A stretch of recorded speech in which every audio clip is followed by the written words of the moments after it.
জীবনে যদি আপনি বন্ধু লাভ করতে চান তাহলে আপনাকে অনেকগুলো কাজ করতে হবে। প্রথমে একজন যোগ্য পাত্র সন্ধান করতে হবে, তারপর তার সাথে সময় কাটাতে হবে, সুখ দুঃখে তার সাথে থাকতে হবে, তবে গিয়ে সে বন্ধু হবে। কিন্তু যদি আপনি শত্রু খুঁজতে চান তাহলে কোথাও যাওয়ার দরকার নেই, কারণ আপনার সবথেকে বড় শত্রু আর কোথাও নেই, আপনারই মনের মধ্যে, আপনার চেতনায় রয়েছে। ক্রোধ, মোহ, লোভ, কাম, মদ, মাৎসর্য। এ এমন 6 সবথেকে বড় শত্রু যা আপনার আগামী 7 জন্ম নষ্ট করে দিতে পারে যদি আপনি এদের না সামলাতে পারেন। এবার এদের সাথে যদি যুদ্ধ করতে হয় তাহলে একটা মহাভারতের মতো দেখুন, যেখানে অর্জুনও আপনি আর কৃষ্ণও সেই আপনি। কারণ এই যুদ্ধ আর অন্য কারোর সাথে নয়, বরং নিজের সাথে। এগুলো অন্তর মনের যুদ্ধ, আর এটা জয় করা যেতে পারে নিয়ন্ত্রণ এবং অনবরত চেষ্টার দ্বারা। তাই এটাই করুন, এই 6 শত্রুকে পরাজিত করুন এবং আমার সাথে ভালোবেসে বলুন রাধা রাধা। বেশিরভাগ মানুষই এই কথা জানেন যে আমাদের শরীর 5টি তত্ত্ব দ্বারা নির্মিত, যাকে আমরা পঞ্চতত্ত্ব বলি। যদি এই গুণগুলি আমরা আত্মসাৎ করতে শিখে যাই তাহলে সাক্ষাৎ পরমেশ্বরের দর্শন আমরা পেতে পারি। যদি কথা বলি প্রথম তত্ত্বের, জলের কথা, জল যা প্রত্যেক জ্বলনকে শীতলতা প্রদান করে। এই জলকে দেখুন, যা শুধু প্রবাহিত হতে জানে, থামতে জানে না।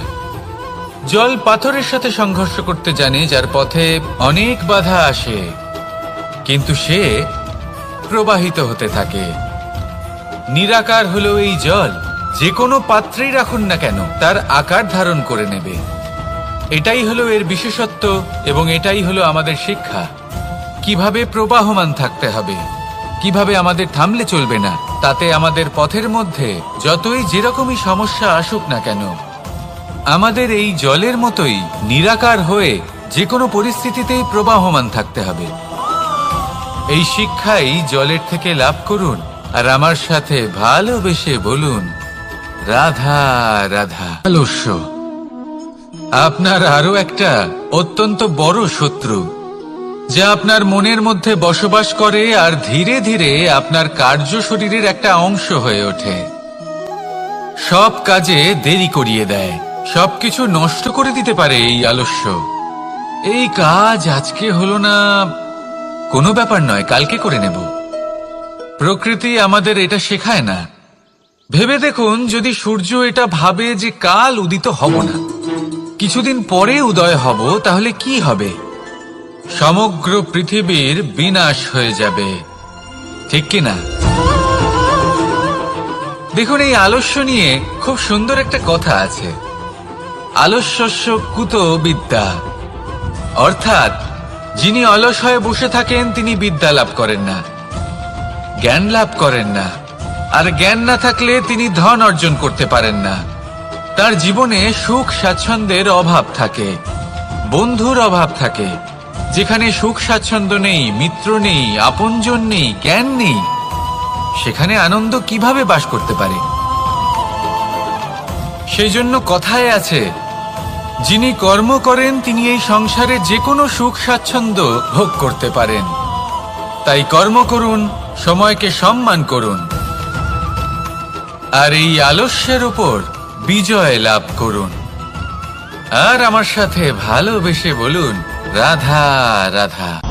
পঞ্চতত্ত্বের মধ্যে দ্বিতীয় তত্ত্ব হল ধরণী, ভূমি, যাকে আমরা ধরণী মাতা বলি। এই ধরণী ধৈর্য ধারণ করে, আর এর ওপরেই আমাদের সমগ্র সংসার নির্ভরশীল। কারণ এই ভূমি সহ্য ক্ষমতা রাখে, এর সহ্য ক্ষমতা হলো অপরিসীম। সন্তান যতই আঘাত প্রদান করুক না কেন, প্রেম পূর্বক সহ্য করে, আর তার বদলে অমূল্য রত্ন প্রদান করে। সন্তান যদি হাল চালায় তাহলে তার বদলে তাকে অন্ন প্রদান করে। এটাই হলো ধরনী। এবার এর থেকে আমরা কি শিক্ষা পেতে পারি? এটাই যে কারোর জন্য কিছু করা বা কাউকে কিছু দেওয়া মনে কোনো কামনা ছাড়াই। আর এই কথাটা বুঝে যান, যদি কারোর জন্য কামনা না রেখে বা কোনো পাওয়ার আশা না রেখে কারোর জন্য কিছু করেন বা কারোকে কিছু দেন, যদি এটা আপনি শিখতে পারেন, তবে আপনি ভালোবাসতে শিখে গেছেন। আর সেই জন্যই এই ধরিত্রীকে মাতা বলা হয়। কারণ মাতা শুধু উনি নন যিনি গর্ভে সন্তানকে ধারণ করেন, মাতা তো উনিও যিনি জীবন বাঁচতে শেখান, যিনি জীবন বাঁচার উদাহরণ প্রদান করেন। তাহলে ধরনীর থেকে এই নিঃস্বার্থ ভাব শিখুন, নিঃস্বার্থ ভালোবাসা শিখুন, আর এই ভালোবাসার সাথেই বলুন রাধা রাধা। বায়ু পঞ্চতত্ত্বের মধ্যে তৃতীয় তত্ত্ব। কেউ একে সমীর বলে, আবার কেউ একে পবন বলে। প্রথম কথা হলো এটাই যে এই বায়ু আমাদের জীবন দান করে প্রতিদিন, প্রত্যেক মুহূর্তে। এই বায়ুর কারণেই আমরা নিঃশ্বাস নিতে পারি, জীবিত থাকতে পারি। এই বায়ুই হলো সেই যা সকল মেঘেদের একত্রিত করে একটি স্থানে আর বর্ষা ঘটায়। আর এই বর্ষার কারণেই এই ধরিত্রীতে অন্ন উৎপন্ন হয়। এই বায়ুকে দেখুন, কখনো এতটা সৌম্য যে আপনার কোনোই তফাৎ বোধ হয় না, আর কখনো কখনো এমন রূপ ধারণ করে ফেলে যে অনেক বড় বড় পর্বতের আকার পর্যন্ত বদলে ফেলে। এটাই হলো বায়ুর বিশেষত্ব। বায়ু শেখায় যে সময়ের সাথে সাথে বইতে থাকো, সকলকে জীবন দান করো, সকলকে সাহায্য করো, কিন্তু যখন বিপদ সামনে আসবে তখন দৃঢ় হয়ে সম্মুখীন হও। বাধা অনুযায়ী নিজেকে গড়ে নিতে হবে, আর কখন কতটা কঠোর হতে হবে আর কখন কতটা সৌম্য হতে হবে, এটা বায়ুকে দেখে শিখুন। আর আমার সাথে ভালোবেসে বলুন রাধা রাধা। অগ্নি চতুর্থ তত্ত্ব, সব থেকে বেশি গুরুত্বপূর্ণ, কিন্তু তার থেকেও বনের আগুন হয়ে ওঠে তখন মহা বিনাশ ঘটে যায়। আপনারই অন্তরের ঊর্জা হলো এই অগ্নি। এটা আপনার শক্তিও, আপনার ক্রোধ। একে ব্যবহার কিভাবে করবেন তা আপনারই হাতে। যদি কোনো ব্যক্তি নিজের অন্তরের এই ঊর্জাকে ব্যবহার করেন শক্তির রূপে, তাহলে সে বিকাশ ঘটাতে পারে, নির্মাণ ঘটাতে পারে। কিন্তু যদি কোনো ব্যক্তি তার অন্তরের ঊর্জাকে বিধ্বংসী অস্ত্র বানিয়ে ফেলেন, তাহলে নিশ্চিত রূপে মহা বিনাশ ঘটতে পারে, যাতে বিনাশ তারও অবশ্যই হবে। অনেক বছর পূর্বে এমনই এক আগুনের দ্বারা এই সুন্দর পৃথিবীর নির্মাণ হয়েছিল, আর অনেক বছর পূর্বে এমন এক আগুনেই সমস্ত জীব এবং সংসার বিলুপ্ত হয়ে গেছিল। এবার আপনি আপনার অন্তরের ঊর্জা দ্বারা বিনাশ ঘটাতে চান নাকি নির্মাণ ঘটাতে চান, সেই সিদ্ধান্ত আপনারই। আসুন আমার সাথে ভালোবেসে বলুন রাধা রাধা। পঞ্চম, যতটাই বিশাল আকার ঠিক ততটাই সরল। এই আকাশ যতই অন্ধকারাচ্ছন্ন ততটাই আলোর প্রকাশ প্রদান করে থাকে। দেখতে গেলে এ হলো জীবনের সঞ্চালক, কিন্তু যদি ক্রুদ্ধ হয়ে যায় তাহলে প্রাণ কেড়ে নিতেও দ্বিধা বোধ করে না। এই আকাশ শুধুমাত্র পৃথিবী লোক নয়, বরং এই সমগ্র ব্রহ্মাণ্ডকে, এই সমগ্র সৃষ্টিকে, এর প্রত্যেকটা তারাকে, প্রত্যেকটা গ্রহকে একটা বিশেষ স্থান প্রদান করে। এর নিজের কোনোই অস্তিত্ব নেই, কিন্তু সকলকে অস্তিত্ব প্রদান করে। এটাই হলো এই আকাশের মাহাত্ম্য। এই আকাশই হলো মাহাত্ম্যের প্রতিরূপ, যা আমাদের ভাবনা দ্বারা উৎপন্ন হয়। আপনিও আকাশের মতো এই বোধকে আপন করে নিন। আপনার জীবনও আকাশের মতন মহান এবং বিশাল হয়ে উঠবে। আর তখনই মন সুপ্রসন্ন হয়ে বলবে রাধা রাধা। কাম তৃতীয় পুরুষার্থ। সেই কারণকে পূর্ণ করার জন্য কর্ম করাকে কাম বলে। এখন সেটা সবার জন্য ভিন্ন হতে পারে। কারোর কাছে সেটা জ্ঞান অর্জন করা হতে পারে, আবার কারোর কাছে নির্মাণ করা হতে পারে। কারোর জন্য পরিবারকে সঞ্চালন করা হতে পারে, আবার কারোর জন্য এই সংসার থেকে পাপ দূর করা হতে পারে। কিন্তু সব থেকে গুরুত্বপূর্ণ হলো যে মানুষ যেন নিজের কর্ম ঠিক করে করে, সম্পূর্ণ যত্ন নিয়ে করে। তৃতীয় পুরুষার্থ মানে এই কাম। এটার অনুচিত অর্থ নিজেকে বোঝানো মানেই সমগ্র জীবনকে অর্থহীন করে দেওয়া। তাই প্রেম দ্বারা আপনার এই সংসারে আসার কারণটাকে অনুসন্ধান করুন, আর এই প্রেমের সাথেই বলুন রাধা রাধা। এবার এই পুরুষার্থের বিষয়ে আপনারা অবশ্যই শুনেছেন, মোক্ষ, চতুর্থ পুরুষার্থ। আপনারা কি জানেন এই মোক্ষ আসলে কি? ধর্ম, অর্থ, কামনার পালন করতে করতে মৃত্যু লাভ করা, এটাই কি মোক্ষ? না, মোক্ষ হলো সেটাই যা জন্ম এবং মৃত্যুর ঊর্ধ্বে। প্রত্যেক ব্যক্তি, প্রত্যেক জীবই সংসারে কোনো না কোনো বিশেষ প্রয়োজনে আসে। ধর্মপথে, সৎপথে অর্থ উপার্জন করা, প্রয়োজনকে পূর্ণ করার চেষ্টা করতে করতে সেই প্রয়োজনকে পূর্ণ করা তাকে মুক্তির পথে নিয়ে যায়, যা হলো মোক্ষ। যদি এই মোক্ষ লাভ না হয় তাহলে মানুষ জন্ম এবং মৃত্যুর এই চক্রে বারবার ফিরে আসবে। তাই নিঃস্বার্থভাবে সদ্ভাব নিয়ে কর্ম করুন, সকলকে ভালোবাসুন, আর আমার সাথে বলুন রাধা রাধা। মানুষ বড়ই বিচিত্র প্রাণী। অধিক থেকে অধিকতর ধন লাভ করার চেষ্টায় নিজের শরীরকে নষ্ট করে ফেলেন, নিজের শক্তি হারিয়ে ফেলেন, নিজের সামর্থ্য হারিয়ে ফেলেন। আর যে ধন লাভ করেন সেটা কোথায় যায়? সেই শক্তি, সেই সামর্থ্যকে আবার ফিরে পাওয়ার জন্য। আর কিছু মানুষ জীবন এমন ভাবে যাপন করেন যেন তা কখনোই শেষ হবে না, কিন্তু শেষ তো সবারই হবে। আর যখনই শেষটা কাছে চলে আসে তখন মানুষ এটা বুঝতে পারেন যে সে জীবনকে উপভোগ করেননি। তার কারণটা কি? লালসা। এই লালসা জন্ম দেয় লোভকে, আর এই লোভ জন্ম দেয় আপনারই বিনাশকে। সেই জন্য আজ আপনার কাছে যা কিছু আছে, যেমনটা আছে তার সাথে জীবন যাপন করুন, পূর্ণরূপে যাপন করুন। আপনার কাছে যতই ধন, শক্তি, মান থাকুক, তা সবার মধ্যে ভাগ করতে শিখুন। ভাগ করলে ভালোবাসা বাড়ে, আর এই ভালোবাসা দ্বারা জীবন আরো সুখময় হয়ে ওঠে। তাহলে আসুন আর আমার সাথে ভালোবেসে বলুন রাধা রাধা। মন। জীবনে যখনই কোনো বস্তু বা সুখ স্বাচ্ছন্দ্য অধিক মাত্রায় আপনার কাছে চলে আসে, তখন নিজেকে শ্রেষ্ঠ মনে করার একটা প্রবণতা দেখা যায়, যা হয় আত্মবিশ্বাসে পরিণত হয়, নয়তো অহংকারে। এবার আত্মবিশ্বাস আর অহংকারের মধ্যে অনেক বড় পার্থক্য রয়েছে। আমি এটা করতে পারি, আমি ওটাও করতে পারি, এ হলো আত্মবিশ্বাস। শুধুমাত্র আমি এটা করতে পারি, শুধুমাত্র আমি ওটাও করতে পারি, আমি হলাম সর্বশ্রেষ্ঠ, এটা হলো অহংকার। এবার এই অহংকার এর ধ্বনি অনেক দূর প্রবাহিত হয়, আর এর প্রহার সর্বপ্রথম আপনাকে বিপর্যস্ত করে। এবার এই অহংকার এর বিপরীত শব্দ হলো বিনয়, অর্থাৎ নিজের ঊর্ধ্বে উঠে অন্যের বিষয় ভাবনা চিন্তা করা, সংসারের বিষয়ে ভাবা। এই বিনয়ী হবার চেষ্টা করুন, একের থেকে অনেক হওয়ার চেষ্টা করুন এবং একসাথে থাকার চেষ্টা করুন।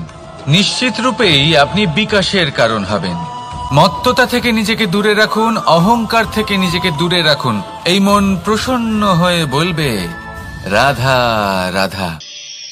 জীবনে যখন কোনো ব্যক্তি নিজের লক্ষ্য প্রাপ্তির জন্য নিরন্তর পরিশ্রম করতে থাকেন, চেষ্টা করতে থাকেন, তখন তিনি কষ্ট অনুভব করেন, কখনো শারীরিক কষ্ট, কখনো মানসিক কষ্ট। এবার উনি এটা ভাবতে থাকেন যে আমি কি উচিত করছি নাকি অনুচিত করছি। কারণ অন্যদিকে এমন একজন ব্যক্তিও আছেন যিনি একদমই পরিশ্রম চেষ্টা করছেন না। তিনি মদিরা পান করেন, বিলাসিতায় জীবন কাটান, অলস প্রকৃতির হয়ে ওঠেন। নিদ্রাতে বিলীন হয়ে থাকেন আর ভাবেন যে তিনি সুখ লাভ করছেন। কিন্তু এরকম কেন হয়? কারণ যখন আমরা সৎ পথে থাকি, উচিত পথে চলি, লক্ষ্য প্রাপ্ত করার জন্য চেষ্টা করতে থাকি, তখন আমাদের ভেতরে থাকা নেতিবাচক শক্তি এবং পাপ এই দেহকে ত্যাগ করে দেয়। আর এই অনুভূতিটাই আমাদের দুঃখের অনুভূতি দেয়, কষ্ট দেয়। এবার সেখানে যদি আমরা কুপথে চলি, অনুচিত পথে চলতে থাকি, তাহলে আমাদের ভেতরে থাকা পুণ্য এবং ধনাত্মক শক্তি আমাদের দেহ ত্যাগ করে দেয়। আর এই অনুভূতির কারণেই আমরা সুখ অনুভব করি। কিন্তু কখনো ভাববেন যে এই সুখ বেশি সময় পর্যন্ত থাকে না।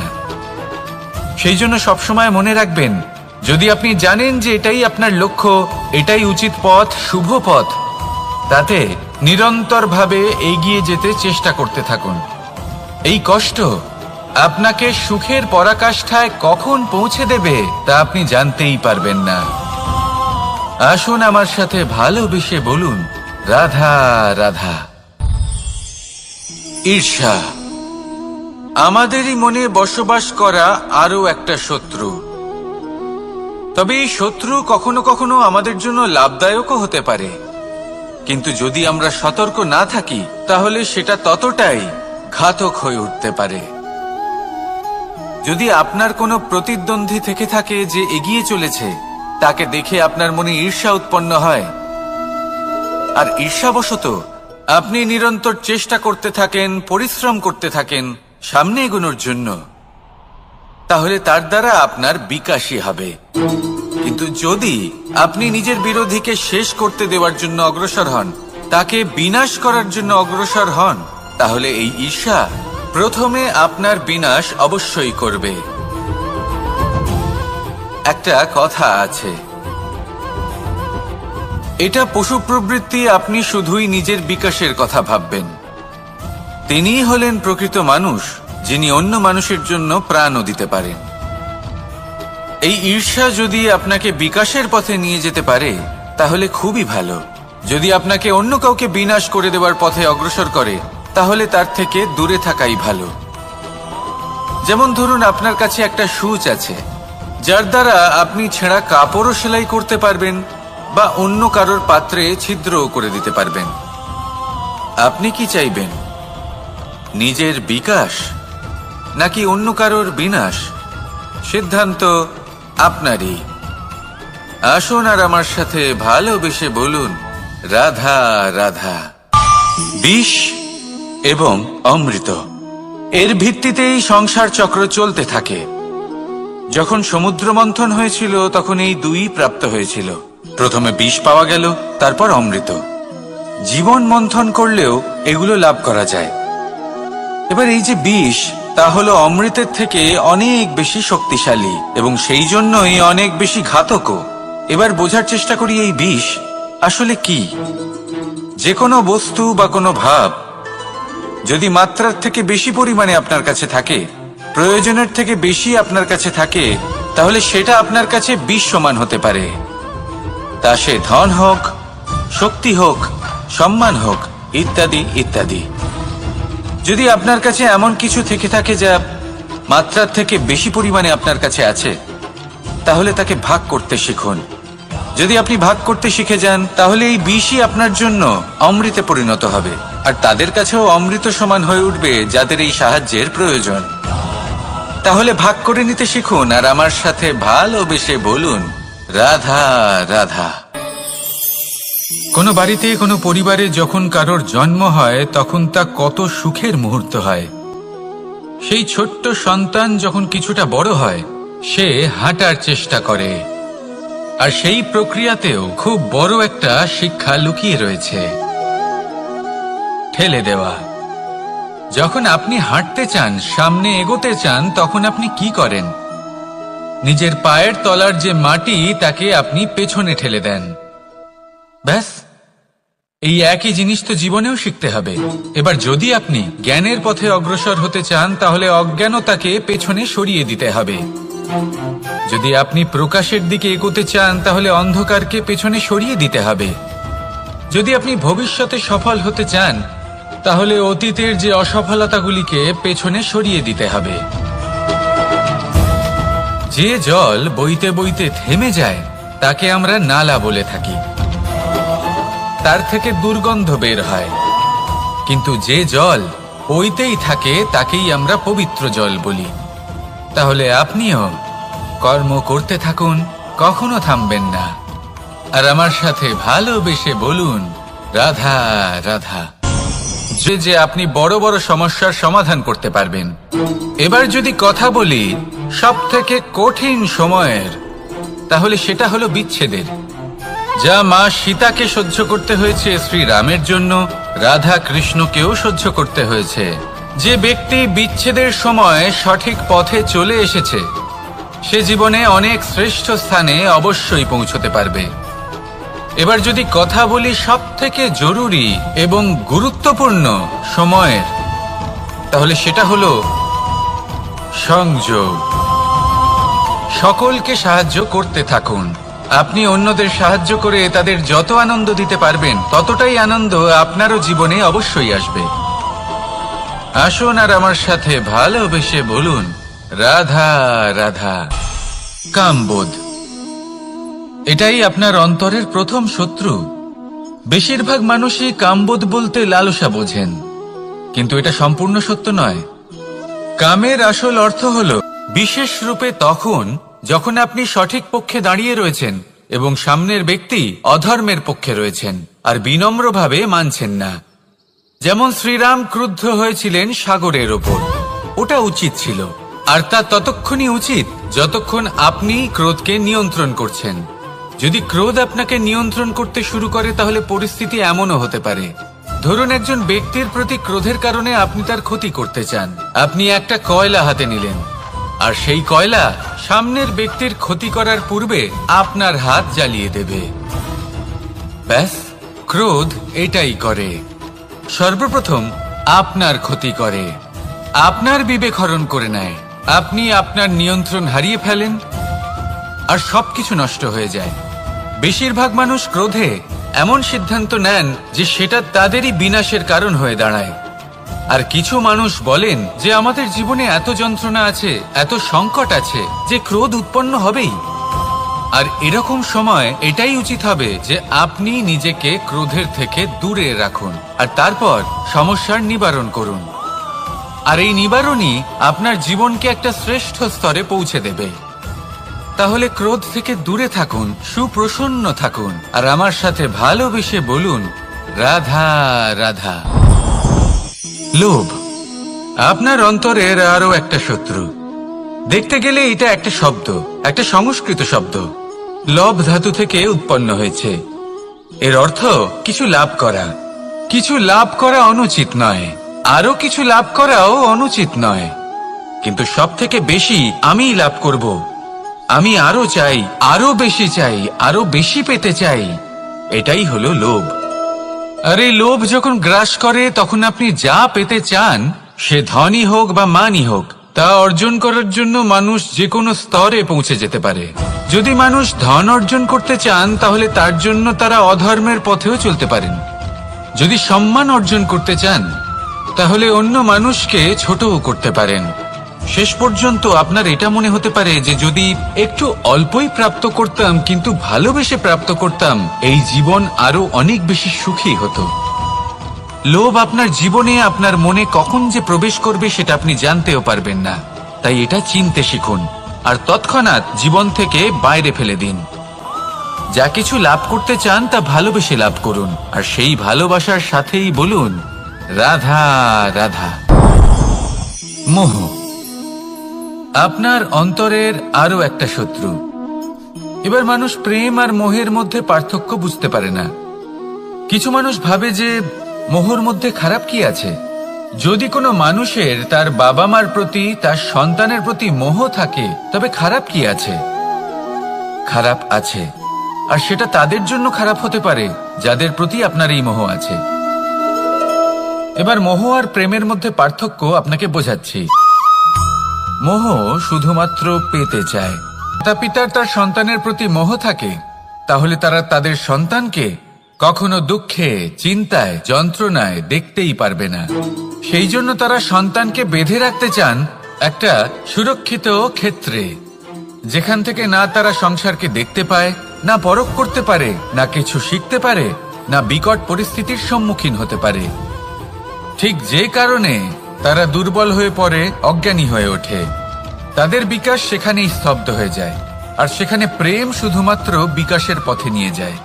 মা বাবা যদি সন্তানকে ভালোবাসেন তাহলে তাকে ছেড়ে দেন যে যাও সংসারকে দেখো, পরখ করো আর শেখো। কিভাবে এর সাথে লড়াই করতে হবে সেটা নিজে শেখো। নিজের শক্তি নিজেই বাড়িয়ে তোলো, নিজের পথ চয়ন করো। সেই জন্য এই মোহর শিকল ভেঙে ফেলুন আর প্রেমকে আপন করে নিন। আর এই প্রেম দ্বারাই বলুন, রাধা রাধা।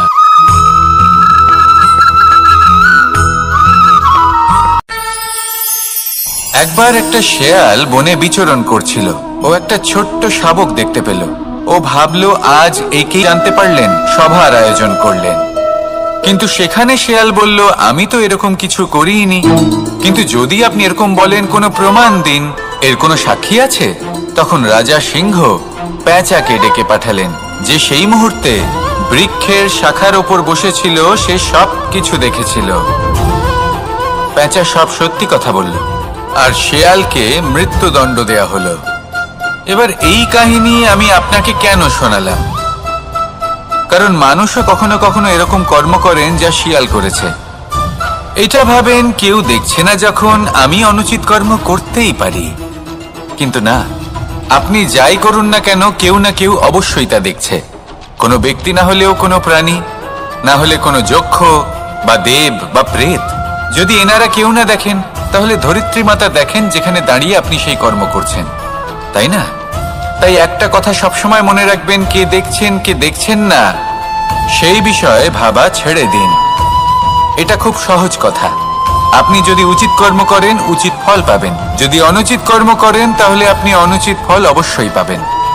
সেই জন্য উচিত পথে চলতে থাকুন, উচিত কর্ম করতে থাকুন, আর আমার সাথে ভালোবেসে বলুন, রাধা রাধা। জীবনে যদি আপনি বন্ধু লাভ করতে চান, তাহলে আপনাকে অনেকগুলো কাজ করতে হবে। প্রথমে একজন যোগ্য পাত্র সন্ধান করতে হবে, তারপর তার সাথে সময় কাটাতে হবে, সুখ দুঃখে তার সাথে থাকতে হবে, তবে গিয়ে সে বন্ধু হবে। কিন্তু যদি আপনি শত্রু খুঁজতে চান, তাহলে কোথাও যাওয়ার দরকার নেই। কারণ আপনার সব থেকে বড় শত্রু আর কোথাও নেই, আপনারই মনের মধ্যে, আপনার চেতনায় রয়েছে। ক্রোধ, মোহ, লোভ, কাম, মদ, মাৎসর্য। এ এমন 6 সব থেকে বড় শত্রু যা আপনার আগামী 7 জন্ম নষ্ট করে দিতে পারে, যদি আপনি এদের না সামলাতে পারেন। এবার এদের সাথে যদি যুদ্ধ করতে হয়, তাহলে একটা মহাভারতের মতো দেখুন, যেখানে অর্জুনও আপনি আর কৃষ্ণও সেই আপনি। কারণ এই যুদ্ধ আর অন্য কারোর সাথে নয়, বরং নিজের সাথে। এগুলো অন্তর মনের যুদ্ধ, আর এটা জয় করা যেতে পারে নিয়ন্ত্রণ এবং অনবরত চেষ্টার দ্বারা। তাই এটাই করুন, এই 6 শত্রুকে পরাজিত করুন এবং আমার সাথে ভালোবেসে বলুন, রাধা রাধা। বেশিরভাগ মানুষই এই কথা আমরা আত্মসাৎ করতে শিখে যাই, তাহলে সাক্ষাৎ পরমেশ্বরের দর্শন আমরা পেতে পারি। যদি কথা বলি প্রথম তত্ত্বের, জলের কথা, জল যা প্রত্যেক জ্বলনকে শীতলতা প্রদান করে। এই জলকে দেখুন, যা শুধু প্রবাহিত হতে জানে, থামতে জানে না। জল পাথরের সাথে সংঘর্ষ করতে জানে, যার পথে অনেক বাধা আসে, কিন্তু সে প্রবাহিত হতে থাকে। নিরাকার হলো এই জল, যে কোনো পাত্রেই রাখুন না কেন, তার আকার ধারণ করে নেবে। এটাই হলো এর বিশেষত্ব, এবং এটাই হলো আমাদের শিক্ষা। কিভাবে প্রবাহমান থাকতে হবে, কিভাবে আমাদের থামলে চলবে না। তাতে আমাদের পথের মধ্যে যতই যেরকমই সমস্যা আসুক না কেন, আমাদের এই জলের মতোই নিরাকার হয়ে যে কোনো পরিস্থিতিতেই প্রবাহমান থাকতে হবে। এই শিক্ষাই জলের থেকে লাভ করুন, আর আমার সাথে ভালোবেসে বলুন, রাধা রাধা। আলস্য আপনার আরো একটা অত্যন্ত বড় শত্রু, যা আপনার মনের মধ্যে বসবাস করে আর ধীরে ধীরে আপনার কার্য শরীরের একটা অংশ হয়ে ওঠে। সব কাজে দেরি করিয়ে দেয়, সবকিছু নষ্ট করে দিতে পারে এই আলস্য। এই কাজ আজকে হলো না, কোনো ব্যাপার নয়, কালকে করে নেব। প্রকৃতি আমাদের এটা শেখায় না।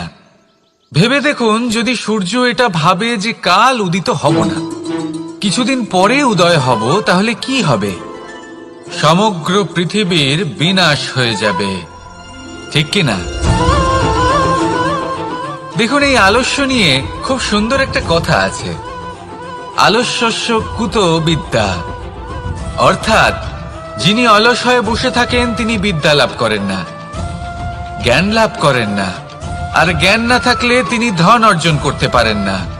তার জীবনে সুখ স্বাচ্ছন্দ্যের অভাব থাকে, বন্ধুর অভাব থাকে। যেখানে সুখ স্বাচ্ছন্দ্য নেই, মিত্র নেই, আপনজন নেই, জ্ঞান নেই, সেখানে আনন্দ কিভাবে বাস করতে পারে?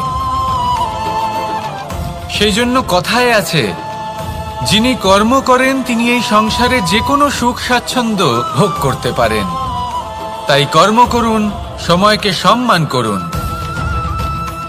আর এই আলস্যের উপর বিজয় লাভ করুন। আর আমার সাথে ভালোবেসে বলুন, রাধা রাধা। পঞ্চতত্ত্বের মধ্যে দ্বিতীয় তত্ত্ব হলো অপরিসীম। সন্তান যতই আঘাত প্রদান করুক না কেন, প্রেম পূর্বক সহ্য করে, আর তার বদলে অমূল্য রত্ন প্রদান করে। সন্তান যদি হাল চালায়, তাহলে তার বদলে তাকে অন্ন প্রদান করে। এটাই হলো ধরনী। এবার এর থেকে আমরা কি শিক্ষা পেতে পারি? এটাই যে কারোর জন্য কিছু করা বা কাউকে কিছু দেওয়া মনে কোনো কামনা ছাড়াই। আর এই কথাটা বুঝে যান, যদি কারোর জন্য কামনা না রেখে বা কোনো পাওয়ার আশা না রেখে কারোর জন্য কিছু করেন বা কারোকে কিছু দেন, যদি এটা আপনি শিখতে পারেন, তবে আপনি ভালোবাসতে শিখে গেছেন। আর সেই জন্যই এই ধরিত্রীকে মাতা বলা হয়। কারণ মাতা শুধু উনি নন যিনি গর্ভে সন্তানকে ধারণ করেন, মাতা তো উনিও যিনি জীবন বাঁচতে শেখান, যিনি জীবন বাঁচার উদাহরণ প্রদান করেন। তাহলে ধরনীর থেকে এই নিঃস্বার্থ ভাব শিখুন, নিঃস্বার্থ ভালোবাসা শিখুন, আর এই ভালোবাসার সাথেই বলুন, রাধা রাধা। বায়ু পঞ্চতত্ত্বের মধ্যে তৃতীয় তত্ত্ব। কেউ একে সমীর বলে, আবার কেউ একে পবন বলে। প্রথম কথা হলো এটাই যে এই বায়ু আমাদের জীবন দান করে প্রতিদিন, প্রত্যেক মুহূর্তে। এই বায়ুর কারণেই আমরা নিঃশ্বাস নিতে পারি, জীবিত থাকতে পারি। এই বায়ুই হলো সেই যা সকল মেঘেদের একত্রিত করে একটি স্থানে আর বর্ষা ঘটায়। আর এই বর্ষার কারণেই এই ধরিত্রীতে অন্ন উৎপন্ন হয়। এই বায়ুকে দেখুন, কখনো এতটা সৌম্য যে আপনার কোনোই তফাৎ বোধ হয় না, আর কখনো কখনো এমন রূপ ধারণ করে ফেলে যে অনেক বড় বড় পর্বতের আকার পর্যন্ত বদলে ফেলে। এটাই হলো বায়ুর বিশেষত্ব। বায়ু শেখায় যে সময়ের সাথে সাথে বইতে থাকো, সকলকে জীবন দান করো, সকলকে সাহায্য করো, কিন্তু যখন বিপদ সামনে আসবে তখন দৃঢ় হয়ে সম্মুখীন হও। বাধা অনুযায়ী নিজেকে গড়ে নিতে হবে, আর কখন কতটা কঠোর হতে হবে আর কখন কতটা সৌম্য হতে হবে, এটা বায়ুকে দেখে শিখুন। আর আমার সাথে ভালোবেসে বলুন, রাধা রাধা। অগ্নি চতুর্থ তত্ত্ব, সব থেকে বেশি গুরুত্বপূর্ণ কিন্তু তার থেকেও বেশি ভয়াবহ। কখনো অগ্নিকে নিয়ন্ত্রিত রূপে উনুনে জ্বলতে দেখেছেন? এই অগ্নি আমাদের খাবার বানাতে সাহায্য করে, যা আমাদের শক্তি প্রদান করে। কিন্তু এই অগ্নি যখন বিচলিত হয়ে, অনিয়ন্ত্রিত হয়ে কোনো বনের আগুন হয়ে ওঠে, তখন মহা বিনাশ ঘটে যায়। আপনারই অন্তরের ঊর্জা হলো এই অগ্নি। এটা আপনার শক্তিও, আপনার ক্রোধ।